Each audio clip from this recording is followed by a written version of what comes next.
করব হযরত মুহাম্মদ সাল্লাল্লাহু আলাইহি সাল্লামের মৃত্যুর কিছু আগ মুহূর্তে।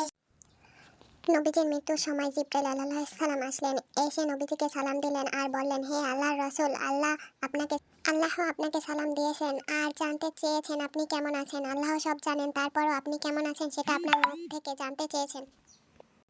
নবীজি হযরত মুহাম্মদ সাল্লাল্লাহু আলাইহি সাল্লাম বলেছেন, আমি বড়ই কষ্টের ভিতরে আছি, অসুস্থ আছি। তখন জিবরাইল আলাইহিস সালাম বললেন, ইয়া রাসূলুল্লাহ সাল্লাল্লাহু আলাইহি সাল্লাম, আমার সাথে আজ একজন নতুন ফেরেশতা এসেছেন। সে ফেরেশতা কোনো মানুষের কাছে আসার জন্য কোনোদিন অনুমতি চায়নি আর কোনোদিন অনুমতি চাইবেও না, শুধু আপনার কাছে আসার জন্য আসে। ফেরেশতার নাম মালাকুল মওত। মালাকুল মওত রাসূল সাল্লাল্লাহু আলাইহি সাল্লামের অনুমতি নিয়ে রাসূল সাল্লাল্লাহু আলাইহি সাল্লামের জান মোবারকের কাছে এসে সালাম দিলেন, বললেন, ইয়া রাসূলুল্লাহ সাল্লাল্লাহু আলাইহি সাল্লাম, আমি আদম আলাইহিস সালামের থেকে শুরু করে এই পর্যন্ত যত মানুষের জান কবজ করেছি আর কিয়ামত পর্যন্ত যত মানুষের জান কবজ করব, আর কারো কাছ থেকে অনুমতি চাইনি, আর চাওয়া আমার লাগবেও না।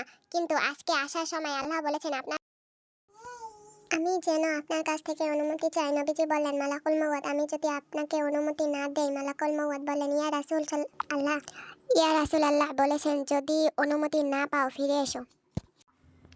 আজকে এখানেই গল্পটি শেষ করলাম। আল্লাহ হাফেজ। আসসালামু আলাইকুম ওয়া রাহমাতুল্লাহি ওয়া বারাকাতুহু। গল্পটি ভালো লাগলে লাইক, কমেন্ট, শেয়ার করবেন এন্ড পরবর্তী পার্টের জন্য কমেন্ট করবেন।